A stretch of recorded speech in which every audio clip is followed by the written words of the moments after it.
నేను రక్షణ పొందటానికి ఏమి చెయ్యాలి? ఈ ప్రశ్న ఎంతమంది అడుగుతున్నారండి?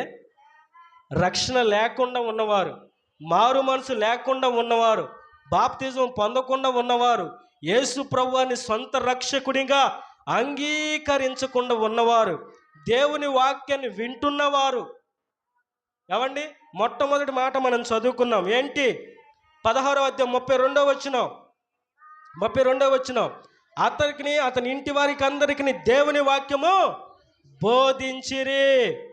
దేవుని వాక్యము వినే సుగుణము, ఆ మంచి గుణము నువ్వు కలిగి ఉన్నావా? దేవుని వాక్యానికి నువ్వు లోబడుతున్నావా? దేవుని వాక్యాన్ని నువ్వు అంగీకరిస్తున్నావా? దేవుని సేవకుని నువ్వు భయపడుతున్నావా? దేవునికి నువ్వు భయపడుతున్నావా?